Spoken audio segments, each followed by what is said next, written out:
sign. So, Aquarius, Gemini, and Libra. Tignan natin guys, ano bang inyong gabay kapalaran? Air sign, Aquarius, Gemini, Libra. Okay.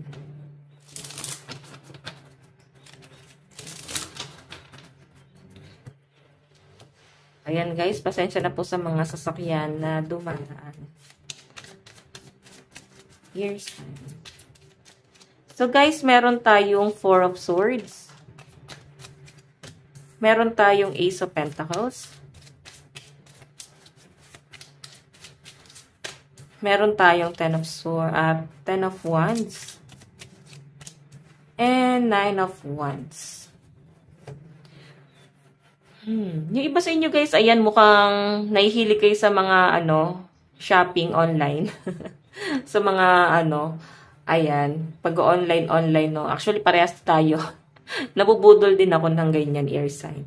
Yung iba rito guys, ayan, may mga nagpupundar po ng gamit dito or baka tuloy-tuloy yung dating ng mga parcel nyo. Baka may mga dito. Baka may mga nagpapadeliver. Baka ikaw yung may business online. So, I think yung iba sa inyo, kung may business ka, ayan, may Ace of Pentacles, no? Malaki yung magiging sales mo hanggang sa mga susunod na araw, no? So, maganda ang magiging daloy din ng pera ng mga air sign. Huwag daw kayo guys mag-alala. So, pwede ka maging kampante. And ituloy-tuloy mo lang daw yung pagmamanifest dito. Four of Swords kasi guys, may mga pinagdadaanan ka pa rin, no? Hindi mo pa rin maiwasan ng hindi mag-isip ng mga negative. Sa kabila ng swerte na dumarating sa inyo guys, maaaring parang hindi ka masyadong nagiging grateful sa kung anong meron ka ngayon, na-achieve mo ngayon. Kasi nga, natatabunan ka ng problema. Iniisip-isip mo. Okay? So, hayan. May mga naglilipat ng gamit. Oh, siguro may mga nag-aayos dito ng gamit sa bahay. Nagpupundar ng gamit. Ayan. So, tignan pa natin, guys. Okay. Ayusin lang natin. Additional message. Ito, guys, overall energy mo.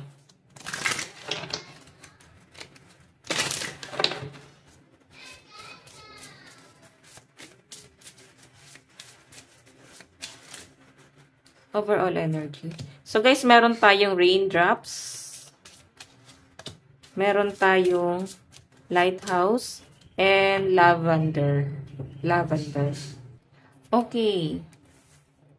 Siguro, guys, ayan. Umuulan ba sa inyo? May ulan kasi dito, oh.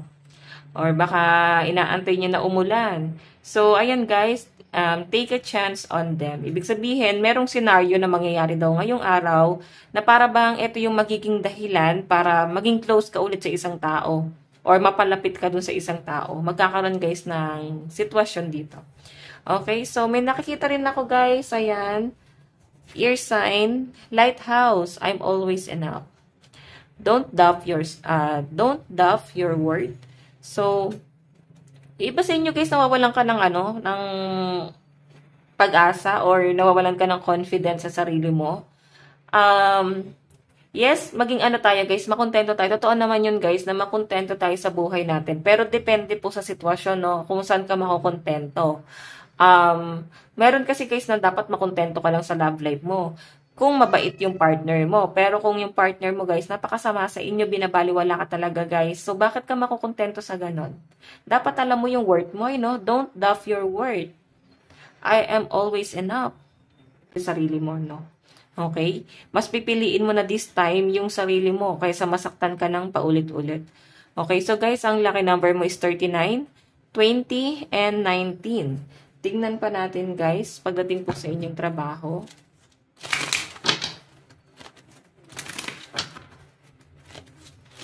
Pagdating sa inyong love life. Pagdating po sa love life. Okay, pagdating sa love life. So guys, meron tayong step into your power. Actually guys, ito mukhang wino-work out po yung relationship. Okay? Nandun yung takot. May may agam-agam na para bang wag na lang ituloy, baka hanggang dito na lang. Yun yung nasa-sense ko rito. Pero guys, ayan ang sinasabi diyan, guys, is wag kang mawalan ng pag-asa kasi mukhang may chance naman para maayos nyo pa to. Okay? Baka kasi guys, malapit na eh. Kumbaga, makukuha mo na ulit yung loob niya or makukuha mo na sana ng person mo yung loob mo pero may pagsuko. May susuko or may napapagod na guys. Ayun na guys, ipaglaban. So, sabi ko nga kanina guys, ito, example lang naman yung kaninang baka naman ganito na about sa love life. Pwede rin kasi guys na ito is sa mga kaibigan. Okay? Maaring nabigay mo na lahat sa friend mo. Sa mga kaibigan mo. So, ngayon, nasa kanila na lang yan guys kung tatanawin ba nila na malaking utang na loob yon. Okay? So, tignan natin guys. Pagdating naman po sa inyong kaperahan. So, sa love life mo, ayan, may sinusubok dito. So, wag papasubok. Kung gusto talagang mag-work, no? So, pagdating guys sa inyong kaperahan, meron po tayong attend to the details. Actually, guys, ayan. Parang ang sinasabi kasi rito, parang dapat nililimitahan mo, okay? Nililimitahan mo yung, parang sa work kasi to guys, no? Hindi ko nasasend sa pagbabudget. More on sa trabaho.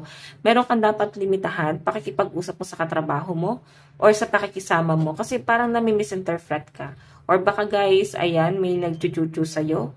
Or maaaring iba sa inyo para kumita ng pera. Gumagawa ka ng paraan, tapos baka may naninira dun sa business mo. Kahit small business lang yan. Okay, so pagdating sa trabaho, tingnan natin. Meron po tayong go for it. So, huwag nyo daw guys sila pakinggan. Basta alam mong kumikita ka ng tama, wala kang tinatapakang ibang tao guys. So, ituloy-tuloy mo lang guys kung ano mang meron ka. No? Okay, so tingnan natin guys. Pagdating naman po sa inyong pagdating naman po sa inyong mga kaibigan.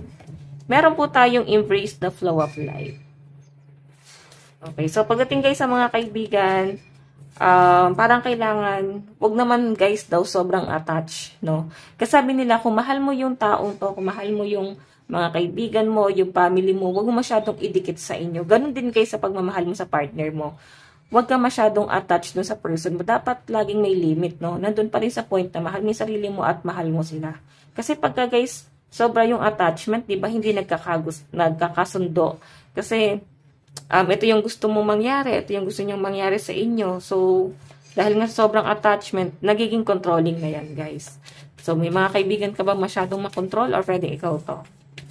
Pagdating naman, guys, sa inyong pamilya, meron po tayong detoxify. Okay, so may pahinga muna, no? Parang pahinga muna kayo, cool down muna ata kayo sa, connection nyo sa mga pamilya nyo. Ito po yung nakikita ko rito. Okay, so pagdating sa family, parang laylo yung iba sa inyo. Or parang napapansin nyo na parang wala masyadong pansinan, or hindi kayo masyadong pinapansin nun, kung sino man yun. Pero parang okay na rin yun guys, no? Kasi may pagbabago siyang ginagawa sa sarili niya. Okay, nagbabago siya dahil nga hindi pinapansin. Okay, so tingnan natin guys. Possible na ang kadil nyo guys is Aries, Virgo, Gemini, and Taurus. Love advice. Meron po tayong reparenting yourself. Okay, basahin nyo guys. Siguro iniisip mo yung mga anak mo. Parang gusto mong bumawi sa kanila. Okay, tignan pa natin. Meron po tayong finding shelter. Your existence is enough. Tinatanong mo ba ano yung purpose mo sa mundo? So guys, may kapakipakinabang ka. May halaga ka naman guys. Huwag niyo masyadong kina-question yung kakayahan niyo guys. Okay? So guys, ito lang po ang inyong reading. Nasabi ko na ba ang laki number mo is 39, 20, and 19. Bukas po ulit. God bless and love you all. Bye-bye.